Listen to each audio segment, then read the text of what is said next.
Hello and welcome to South Bay Sports Radio. Here's your host, Nick Ingram. And we're back to South Bay Sports Radio, episode 46. I am joined once again by Damian Calhoun. Damian, thank you again for joining me. Yeah, no problem.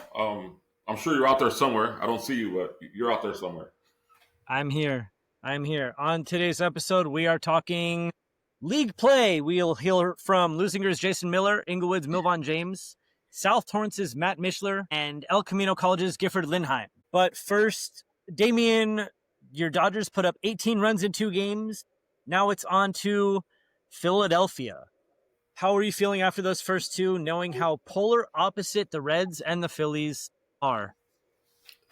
Yeah, it's, first 2 games, I expected them to beat the Reds. The 8th inning in both games gave all of us a little nervous stretch there. But yeah, now it's on the Philly. It's going to be a battle. It's only a 5-game. It's a 5-game series, which I forgot about. So it's one of those where you got to get something in Philly. You can't go 0-2. That's for sure. You got to find a way to get 1 or 2 and get going there. Definitely. I will be at SoFi today covering my eyes because the 49ers are a mess. Brock Purdy is out. George Kittle's out. Nick Bosa's out. Ricky Pearsall, Juwan Jennings, out. And now you've got your hands full with Puka Nacua, Devontae Adams, and Matthew Stafford. So that's going to be a tough one. Yeah, but hey, you're going to be around a lot of 49er fans because they're probably going to have 70% of the crowd anyway, probably. The interesting thing is, a lot of times I hear, how are there so many 49er fans? They travel well, this or that. Like I do know they travel well, for one. And the other part is this market was empty for 20 years. Yeah. So, the Raiders and the Rams both left in 94. The Rams weren't even in Los Angeles. I remember hearing one of the broadcasters talk about it on the ESPN show. And he said, the last time the Rams won the NFC West was 1984 before they won it in 99. So for the longest time, they were out of sight, out of mind, especially being in St. Louis. And more often than not, it was the 49ers that were making playoffs, going to the NFC Championship game, either losing to Dallas or, in the odd chance, beating teams like the Giants or the Cowboys. So yeah, that's what you see. More 49er and Cowboy fans around. I was a Raider fan. I think I finally hit the end of the road with these guys. I'm still debating, should I hang around? It's been a long stretch of just nothing. They've got some good prospects, but the division they play in isn't necessarily easy. No, it's not easy, and you got to have a plan. They've been in this rebuild mode for seem like forever. I mean, they had the playoff run when they fired Gruden about 4 years ago. Then they just, I don't know. I like Pete Carroll, from the USC days and everything, but he's 74, man. I mean, how long can he stay in this job and get this thing turned around? Yeah, that's definitely going to be interesting to see. He's not getting any younger. He's no spring chicken, and definitely one of the better coaches in not only the NFL, but college football history as well. Yeah. All right, moving on this week in history, movies, TV, music, sports. Tom Petty passed away at age 66. His final show with the Heartbreakers was September 25th, 2017 at the Hollywood Bowl. Damon, is there an artist who you never got to see who you wish you saw? Wow. Nick and these questions. Man, let's see. You never saw Michael Jackson live or anything like that? I'm old enough to remember him. Yeah, probably never saw Prince live. I'm old enough to remember him as well. Yeah, let's go with those two. All right. For me, it would be George Harrison and Tom Petty. All right. A couple of baseball facts. September 29th, 1954, Willie Mays with the catch. I think the biggest thing about that catch is he had the presence of mind to throw the ball immediately and hold the runner to single base instead of letting the runner score. That was game 1 of the 1954 World Series. And then October 4th, 1955, the Brooklyn Dodgers win their one and only World Series, defeating the Yankees in Game 7 before packing up and moving west. All right, the lone ad read of the day, Rizzo's Pizza. Thank you very much. Rizzo's is offering $10 off your order, a minimum of $20. If you are in the Lomita, Torrance, Harbor City, Greater South Bay area, be sure to contact Rizzo's. But you need the code. That's SBSRFan10. Only available with this order. All right, Damian, let's get into it. League play starts. Number one, Sarah is at Sierra Canyon. Sierra Canyon is undefeated. They've only allowed 16 points this season. Nicholas Johnson's thrown for 3 touchdowns. Devon Mutra and Daylon Reed have combined for 450 rushing yards and 5 touchdowns.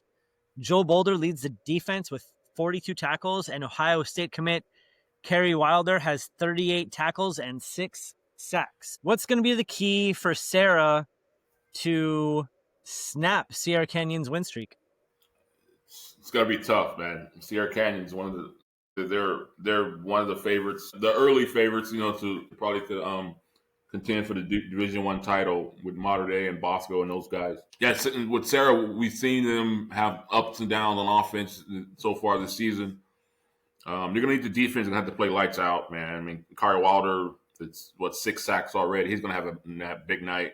Duvet Williams, Marcellus Ryan on the outside going to have a big night. Intercept a couple passes, maybe. The defense got to set the offense up in a spot where they can get some easy points. But yeah, it's not going to be easy. Tough way to start your league. It's a tough league anyway, but to start off at the top against Sierra Canyon, that's a tough one for Saturday night. Next week, tomorrow. Next week, Sarah plays Loyola at SoFi Stadium, but we're going to get into one of the other teams that gets to play at SoFi. Leuzinger, number 2, is at Inglewood. Leuzinger comes in at 4-1. Inglewood is 5-0. Did you know Inglewood opened in 1905? It's an old school. That is an old school. You can see, I drove past Inglewood. I think when I was at SoFi, when I went to see the Pedro game, I drove past Inglewood High and I was like, wow, this definitely looks like it could use an upgrade. And that is not a slouch, not any slight on Inglewood. I know that some of these schools don't necessarily get the funds that they need. Yeah, but Inglewood the upgrade is coming. I think 2028, I think, is supposed to be done. I don't know how far they are and how far they've started, how far they've gotten yet, but there is an upgrade coming. There we go. Well, that's a beautiful thing. All right. Inglewood has not lost to Leuzinger since 1999. Current Olympian coach Jason Miller graduated from Leuzinger in 96, and Inglewood is coming off a big come-from-behind victory in Texas. I've got clips from both Jason Miller and Milvon James. Are we ready for Coach Miller? Big roll tape. What are some things you're looking to see out of your team, knowing how good Inglewood is and how good the competition is the next couple of weeks? With regards to Inglewood and Mira Costa, as well as all of the teams in our league have really good veteran coaches that always have their teams prepared. Their kids give great efforts. We see them all off season on the different 7-on-7 circuits and working out. So these are really established programs. And, for us, it's just going to be maintaining good health and being prepared to work hard each and every week. What do you know about Inglewood that can be troublesome? Well, Inglewood's always, really athletic. One of the things that, and I don't want to say surprised me, but one of the things that I was impressed with last year was how well coached they were. Their scheme was really organized, really effective, really planned out. Kudos to their coaches. They got Division I athletes on the outside, big, and they can score from any point on the field. So for us, we've got our work cut out for us containing their attack. All right, that was Coach Jason Miller. Before we hear from Milvon James, let's jump into some stats. Russell Sakona has 15 touchdowns and 1 interception as a quarterback. Kelton Strickland and Journey Tunga have combined for 500 yards and 5 touchdowns out of the backfield. Mason Miller has 500 yards and 7 touchdowns at the wide receiver slot, and he's somebody that Coach Miller says is one of the premier receivers in the state. And then on defense, he wanted to spotlight Jamal Fay, who's a sophomore. He had 16 tackles against Jay Sarah. He leads the defense with 21 tackles, and Sultan Moala has 7.5 sacks. All right. Are we ready to hear from Milvon James? Let's go. Last week's game, you're trailing by 20 in Texas. Talk about the kind of grit that team showed to come back in an environment like that. For me, it was remarkable to watch our kids compete. The resiliency they showed that game is one of those kind of moments that kind of changed the season. A lot of things haven't gone the way we wanted thus far, but that turnaround, that second half is something that can catapult us. Things don't get any easier. Now you've got league play, and first up is Leuzinger. What about Leuzinger stands out to you that could be troublesome for your boys? They're just a really good team. They've been competing at a very high level. They're very confident, which makes for a really good competitive game. But their coaches do a really good job making sure their kids are prepared to play every week. And that's something that we come to be accustomed to. We're familiar with Leuzinger. We played them. This will be our 6th meeting with Leuzinger. So for me, it's always exciting, and I can't wait for Friday's contest. All right, there we go. That was Coach Milvon James and Jason Miller. Thank you both, coaches, for your time. Couple stats from Inglewood. Quarterback Lincoln John he's 1 yard short of 1,000 yards with 9 touchdowns. Samaji Welch has 674 yards and 4 touchdowns out of the backfield. Allen Wilson has 4 touchdowns, 307 receiving yards. Defensively, Miles Smith has 44 tackles. Sorrell Howard has 45 tackles and 5 stacks. And Coach James pointed out that defensive backs Ira Cordova and Noah Clark have been limiting opposing wide receivers. I think that goes to show the competitive level of practice as well, especially when you've got somebody like Allen Wilson going against you in practice. So, all right, Damien, you're going to be at this one. What's going to be the key to Leuzinger's attempt at breaking this losing streak to Inglewood? Yeah, it's going to be a battle. I mean, I've covered the last two. I think the 2 years ago, I think Inglewood just jumped out on them early. It got close late, but they did enough, and I think in the first half to hold on. I think last year was a close game as well. It's just going to be who can avoid. We say it every week. Who can avoid the mistakes? Who can avoid the penalties? Because in rivalry games, they know each other. Leuzinger wants to end this losing streak. Inglewood wants to show we can still beat you guys. We can always beat you guys. So it's avoiding all the extra stuff, extra penalties, the turnovers. Because I think this is going to be it's potential to be one of the games of the year early on here. Intriguing to see how. With the kid at Lincoln John, who he didn't become eligible until like an hour before the season opener. Now their other quarterback, Mason Harvey, got cleared. He's available now after the sit-out period. So how does he get worked into the offense? And then with Leuzinger, defense is flying around. You got Samu Moala, who has like 7 or 8 sacks already. Good young linebackers and guys in the secondary. So it's going to be a good battle here. Looking forward to it. There we go. I also asked Coach Miller about not overlooking Inglewood playing 2 games in a row in Inglewood. The Olympians host Palos Verdes at SoFi Stadium. That one comes after the Cerro Loyola game. And he said, it's hard not to, being the head coach, knowing the logistics of it, knowing I'm the one that has to plan for a lot of this stuff. But he said the focus is Inglewood. Yeah, you can't overlook anybody in the Bay League, man. It's that's why I talked to Coach Morrow over Costa after his game the other night. And he says it's a gauntlet from week 1 to week 5. From week 6 to 10 or whatever. It's going to be a tough road. Somebody has to finish last, of course, but it's going to be a tough battle week in, week out. Another Bay League showdown.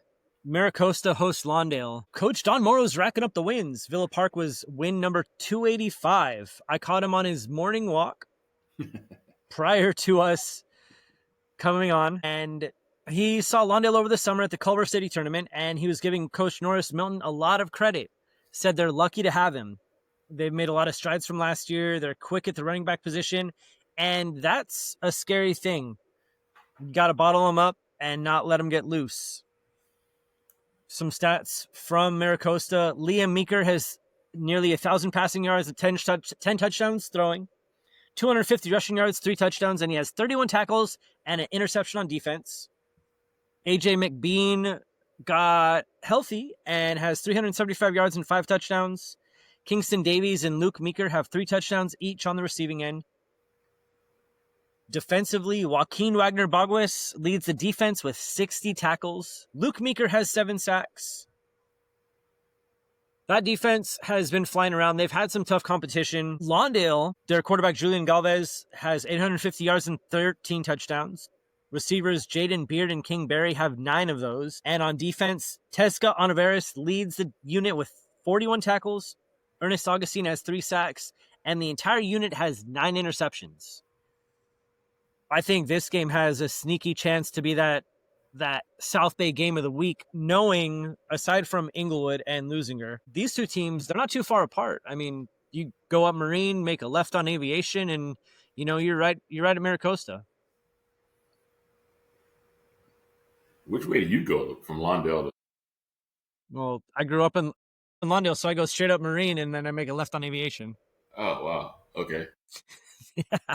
From Lawndale, I'll go Inglewood to Artesia. Yeah, I try to avoid Artesia at all costs with all those stoplights between Inglewood and Inglewood. All right, Damien, what is going to be the key in this game? Both of these teams come in at 4-1. Yeah, I think if I had to pick somebody to win, it'll be Costa. Like I said, they've been battle tested, non-league. They went through a tough stretch there. Came out 4-1. But yeah, you can see the makers of a team that's a very good team all the way around with the Meekers. McBean is healthy. And then the Wagner Baggage kid who's like, if you're in his area, he's going to tackle you. So I don't know if you can get away from him. He's pretty much, he sucks up all the tackles there. Yeah, they're just a top team all the way around. It's going to be tough for Lawndale, but Lawndale's building something over there with Coach Milton. We'll see what they can do. I think Costa has a good shot here. It's going to be tough, but I think they have a good shot to contend for the league title. Are you calling Bagwes like a Jake Silverman? He's like, I watched him like last 2 weeks. He's all over the place, man. He's like, if you're in his area, boom, he got you. You're down. They have other kids too. Jackson Reach, the long snapper, which is a great linebacker as well. He's flying around. And then you got Meekers back there. Both Meekers on defense flying around. Yeah, they got a lot of guys. They're still waiting on a couple players to get healthy. The nose guard, I think it's Brady Nuttall, who had a shoulder injury. If they get him healthy, that another big piece to their defense. Definitely going to be interesting to see. All right, the last of the Bay League matchups, number 4 Palos Verdes hosts Culver City. That is an afternoon special at PV High. Both of these teams come in at 3-2. Coach Gardner put it simply, we need to keep growing and focus on the fundamentals. Ryan Rakowski has 12 touchdowns and 1 interception. Culver City's only losses have come to Notre Dame Sherman Oaks and Salesian. Their wins have been over King Drew and Narbonne. Damien, I don't want to look at just Culver City's schedule, but to see their wins against teams like Narbonne and King Drew, how do you see this game playing out for Palos Verdes? Well, it's always going to be tough. Coach Wright over at Culver always does a great job. But, yeah, I don't think they've been tested as Palos Verdes has. Then going up there playing in the afternoon special up there, that always takes you out of your for normalcy a little bit. So I think if PV can continue growing, as Gardner said, they can take care of business here and move on to another big showdown next week against Leuzinger. Yeah, I think Palos Verdes is another team. You look at the Bay League, it's crazy because you got to go through Leuzinger, Inglewood, Costa, PV. And that's Culver and Lawndale who both had good non-leagues. Now they have to go through these 4 teams, Yeah, it's gonna be tough for Culver this week. I expect PV to pull out the win, and then move ahead to next week against Leuzinger. I know that we talked about this earlier, but PV is still not scored in the fourth quarter. They didn't need to score in the fourth quarter against Banning. Do you think that changes at any point in the next couple of games? Oh yeah. You're gonna need to. I mean, especially if it's depending on how this week goes, you're gonna need to look at next week. I mean, you're gonna have to do something in the fourth quarter against Leuzinger, right? I don't expect that game to be a blowout. So I'm pretty sure Rakowski will get the offense in check there in the fourth quarter and pull off some points at some point, right? Well, if you're not willing to stay awake and cover an 8:30 game next week, you can put my name on that list for SoFi Stadium again, unless you've got somebody else that you want to send there. Somebody has to do the 5 o'clock. Somebody has to do the 8 o'clock. Deal. You can't do both. I'm not doing both, that's for sure. There you go. You get out of the early game. I'll bring you some food. I'll bring you, you know what? I'll bring you Doolins. How's that sound? Oh, man, I haven't had that in so long. There we go. All right, moving on. Undefeated Torrance comes in at number 5. They are at Redondo. I will be there. I will try my hardest not to get locked into the parking lot. Redondo coach Keith Ellison says, we're resilient. This is a huge test for us. Cole Leinart has 600 yards and 2 touchdowns in 5 games. Rocky Martinez had 140 yards last game with runs of 41 and 51. Torrance has a triple-headed monster on offense. Kason Presley and Von Reinhardt have racked up over 800 rushing yards and 9 touchdowns. Gibson Turner has thrown for 1,150 yards and 14 touchdowns. Presley also has 3 receiving touchdowns. Defensively, Royce Gibbs has 39 tackles. Elias Emerson has 38. Jacob Gomez has 36. Emerson and Nick Mills have 4 sacks each. And the defense has accumulated 17 sacks total. I think the biggest question that I have for you is, do you see a way where Cole Leinart can get enough protection from the offensive line to make a game out of this? Or do you see Torrance's, not only their offense, but their defense finding ways to score at will and shut Redondo down at the point of attack? Yeah, that's the big question. I mean, Redondo's had an up and down non-league. I know they're getting some guys cleared for this game here, but defensively, they found a way to beat Orange. They had some big defensive plays last week as well. So it just got to, find ways to help the offense out, right? Really. Interceptions, block punts, that sets up the offense on short fields to get something going. Look at that. This is a tough opener, Pioneer League opener for Redondo, but we'll see, because I think Torrance also is getting some kids cleared as well after the transfer sit-out period. So it's going to be tough, but looking at it, you would think Torrance probably be the favorite coming in here. They're undefeated, but they're going to Redondo, so maybe this is maybe these last 2 weeks Redondo figure some things out that help them get this win this week, but it's going to be a tough one. So what are you saying, everybody, is expect the unexpected and throw the records out the window? It's high school football on a Friday night. You never know what can happen. You never know. You go in thinking one thing and just something crazy happens and it comes down to a field goal. You just never know. There we go. But one thing, don't get locked in again. That's the key. Yeah, that's the one thing that I don't want to do. Redondo's going to be without Adrian Ortiz. He went down on the Seahawks' third play from scrimmage last week. He's out this week as well. I asked Coach, and he's hopeful to have him back in the future, but he's a big part of what their offense can do. Without him, they were able to do some things on defense, but offensively, I know it kind of works into their game plan. Yeah. So that'll be tough for them. I did see Raymond Carter, and I did see Todd Kochi at Banning last week scouting Redondo. So we're going to move into number 6, North Torrance. They're 4-1. They are at Santa Monica. Quarterback Ethan Edwards has 600 yards passing and 10 touchdowns. He's added 200 yards on the ground and 3 more touchdowns. And he's also got 2 interceptions on defense.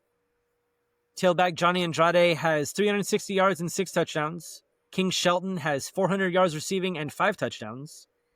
And defensively, Comaran has 57 tackles, and the defense has 11 sacks. Anthony Macias has 3 of those. Last week, Santa Monica beat Gardena 35-14. Can North keep this ball rolling? Can they keep their eyes on the Pioneer League crown regardless of a team like Santa Monica being first up? Yeah, I think so. That the big one out there is the end of the year showdown with Torrance, but to get there, they got to go through Santa Monica, Redondo, Penn, and South as well. But that North coaching staff is going to do a good job of getting everybody focused on the task at hand. And I think they'll come home with a win Friday. Ethan Edwards is having a great year on both sides of the ball. Played quarterback as a freshman, and then he moved back to the position this year. So we've seen his development from August to right now has been very good for North. All right. Some other matchups. Carson is on a bye. They are 3-3. Their next game is at Gardena next week.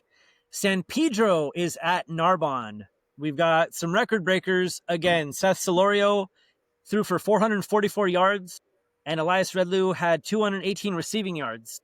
This offense seems to be clicking, and yes, John Aponte is the new offensive coordinator. Thank you, Coach, for always listening, for your very gracious responses to a lot of our episodes. How do you see this offense clicking? Have you had a chance to check out any film on San Pedro, Damian? See some highlights, on Twitter and everything. Aponte's like a mad scientist over there. Solorio's throwing the ball around, and Redlew as well. Yeah, they're that's one of the best offenses around. Put up 45 last week against Laguna Beach. Pretty good Orange County school. So that's I think as long as Solorio's throwing the ball like that and they protected him and he's getting the ball out to Redlew, they're always going to have a shot. The big game, I guess, as we've seen Banning struggle with injuries, and we know Gardena and Narbonne sort of about, but the big showdown game is the one with Carson. Looked like end of the year. So we'll see if they're both undefeated in league going into that showdown. That's a good matchup of quarterbacks for sure, but also the San Pedro offense facing the Carson defense. That's a good showdown to look ahead to. Especially with what happened last year in the city section semifinals, where Pedro was down and then all of a sudden they just start coming back after the half. I was at that game, and if I remember correctly, they were down 32-7. They were down big, and they wound up coming back. They wound up coming back. Elias Redlew had a big catch to tie the game, and then they won it in overtime. And for high school football, I know that we get a chance to cover a lot of different games, but that was one of the more exciting games that I've covered since I've come back to writing for the Daily Breeze. Yeah. Looking forward to that. That's going to be a good one. There we go. El Segundo is 4-1 there at Hawthorne. Ryan Wycheck has 1,000 yards passing and 14 touchdowns. The Eagles defense has 9 interceptions. Banning is at Gardena. As we talked about, Banning was down 14 players last week. But I want to touch on a couple things. South Torrance is coming off a huge win over Peninsula. They've got a chance, and I know this is the Pioneer League, they've got a chance at cracking that top 3 if they can take care of business and kind of throw an upset at Redondo. But let's hear from Coach Matt Mishler first.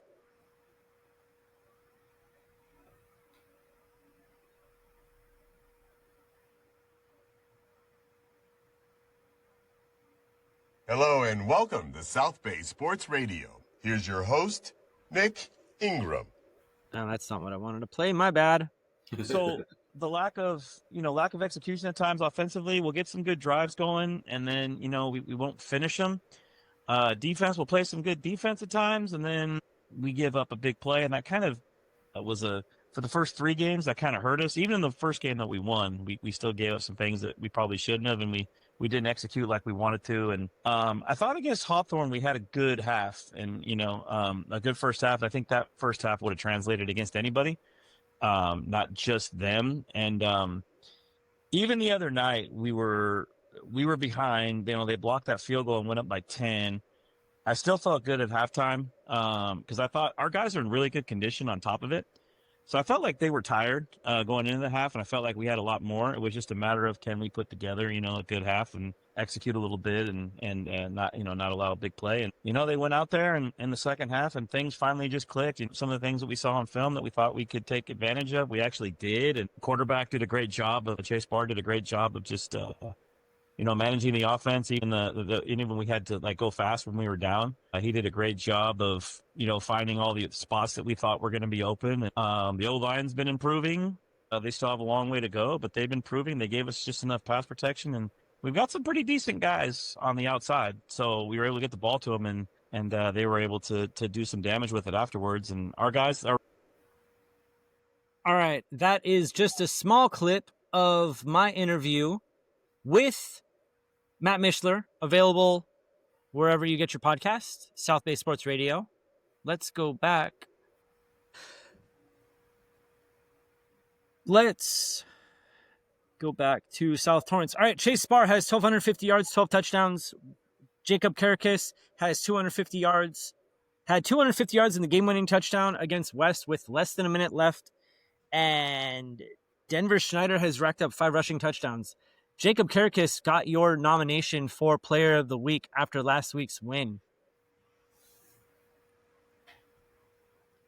What's going to be the key for South to not overlook Peninsula, knowing what's up next? Yeah, I think once they feel that Peninsula ground game, that's going to get their attention. Peninsula came in with a pretty veteran offensive line. I think 4 of the 5 were juniors, played last year and juniors this year. And the running back is back, Cameron. He has a long name. I don't want to mispronounce his last name. He's back as well. So the Peninsula struggled so far this season. Going into the league, can they get things turned around? Can they lean on that running game? And can that lead them to a win? But South is riding high after a big win over West. That momentum is gonna carry them into this week. But now, can they, going into this game, can they take care of the ball? Can they slow down Peninsula's ground attack? Can they come out with a win? Those are the questions for this one. Is their tailback's number 0? Yeah. Cameron Dowalt Shy. I tried. If I messed up, you tell me and I will make amends. All right, moving on. I think that South's got a chance, personally. I know they don't necessarily get a lot of credit, especially in that league, because they're smaller, because they're playing against teams like Torrance, teams like North. But when you get a chance, check out that interview I did with Coach Mishler. He talked a lot about these guys playing 2 ways, this being the best conditioned team that he's had at South since he's been there, aside from that CIF winning team, which, hey, guess who was offensive coordinator of that South Torrance team? The Mad John Scientist. Aponte, the Mad Scientist. What did I call him? He called himself the best looking coach in the South Bay. When we did, he's also a guest of South Bay Sports Radio. That was a very fun episode. All right. Last one. Number 15, Mary Star hosts St. Genevieve. This is a Camino Real game. I think this one has Camino Real implications on it. Tanner Rollins has thrown 1,000 yards and 9 touchdowns. Johnny Rivera has over 700 yards rushing and 11 touchdowns. Dallas Christopher has 7 touchdowns receiving. Aiden Sierra leads the defense with 37 tackles and 4 sacks. And the Stars are getting a couple of guys off of the transfer portal. Tyler Sestich sent me a message this morning.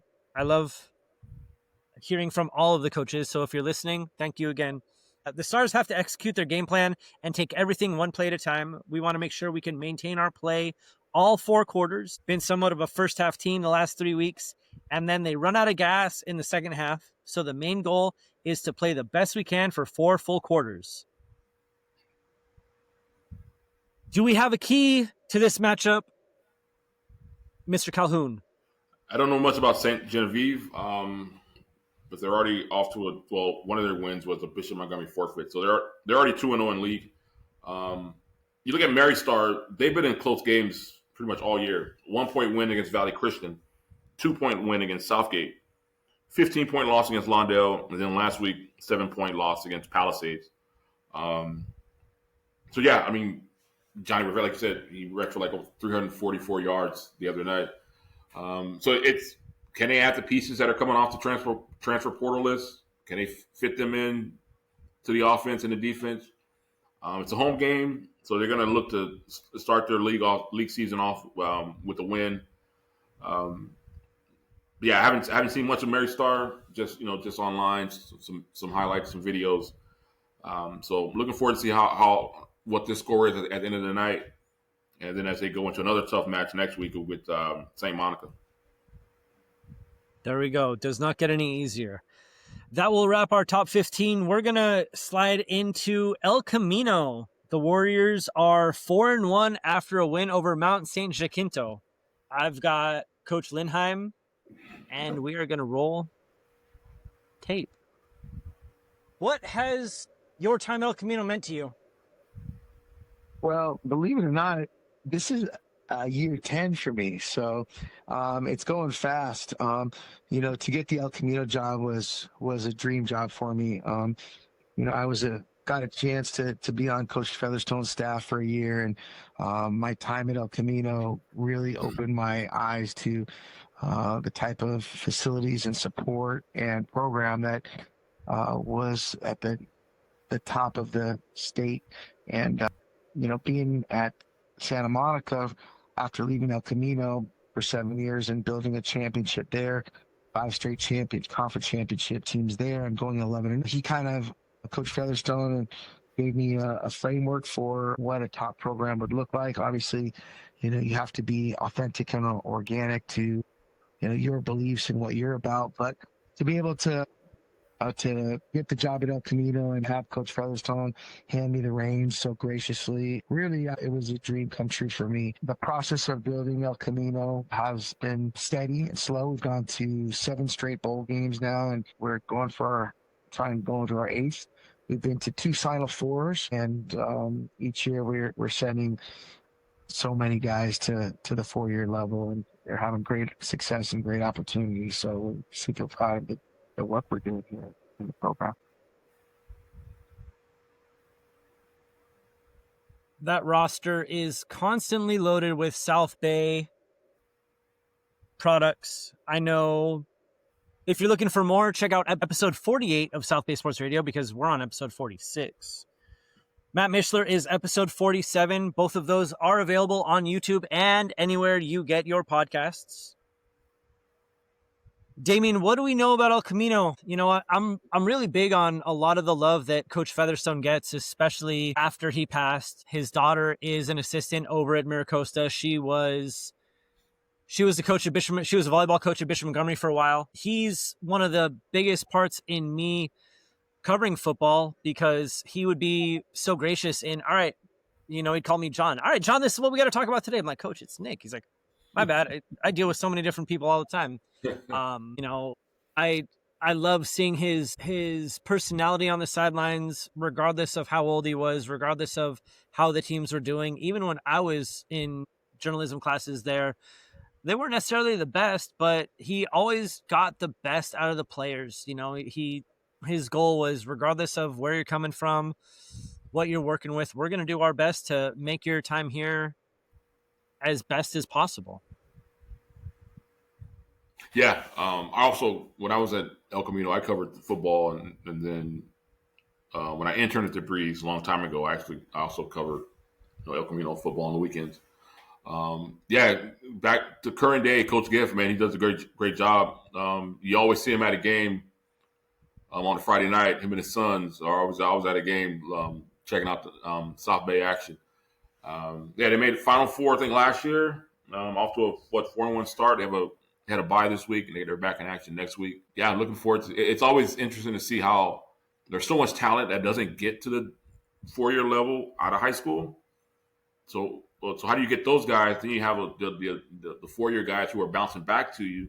So how do you take those guys, mix them all, get them all together, and then make sure they still have film to get out again? So it's like it's a tough you talk about a tough job that JC level. That's a tough one, but hey, he does a great job. I'm looking forward to seeing how this season progresses, and we're going to get some guys out there to cover him the second half of the season here. There we go. All right, flag football update. San Pedro jumps to number 1 after Redondo's loss to Mira Costa last week. San Pedro has won, I believe, 9 out of 10 or 10 out of 11 games. The full poll is available on dailybreeze.com. Check it out. Basketball. Damien, we've got a fun one Saturday. Yeah, it's Saturday and Sunday. It's the annual North Torrance Rolling Hills Prep Fall Classic. Harvey Catani over at Rolling Hills Prep does a great job getting 2 days of fall league basketball. The Saturday is the day I'm trying to get over there. You got Mira Costa's playing Corona Del Mar, Rolling Hills Prep against Bishop Montgomery about 2:30. 6:30, Jason Crow and Inglewood is on the bill. So yeah, it's going to be a good day. The schedule is posted at the Daily Breeze, the site. And then the action continues Sunday. I think Torrance is there, South Torrance, and I think Carson with Corey Catani, who's the new coach over there now, moving over from assistant from his uncle at Rolling Hills Prep. And Ed Azam is an assistant at North Torrance under Way Set. So yeah, always love seeing Ed. North plays a morning game, I think, Saturday morning. Yeah. Early morning. I've got nothing but sports on Saturday, I'm sure. All right. Volleyball, we've got the Redondo Beach Classic this weekend. 2018 tournament, 7 pools. Damien, what do we know about this tournament? It's a tough tournament to sort of set teams up for the final stretch of the season. Like I said, seven pools. You got Sierra Canyon, who's probably number 1 in CIF. Probably I haven't seen the latest rankings. Archbishop Mitty, Redondo, Mira Costa, Santa Margarita from Orange County. Yes, it starts at both sites, Costa and Redondo, and then Saturday, the gold bracket playoffs, which that's always a focus, will end up semifinals and finals will end up at Mira Costa early afternoon, like around 12:30, 1:30 for the semis. Then it goes into the finals. And then we got to look ahead a couple weeks. You got Redondo and Costa once more. But teams who are there, Bishop Montgomery, who's I think top 40, I believe, in the latest rankings.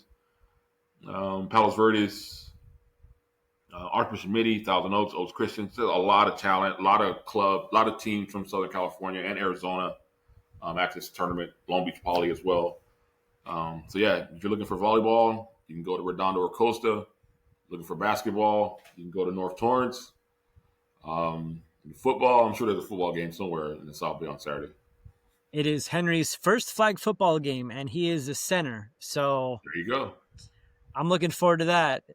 When his coach said, "All right, well, you're the best option at center. Let's go." So I was like, "Hey, you know what? You're not a quarterback.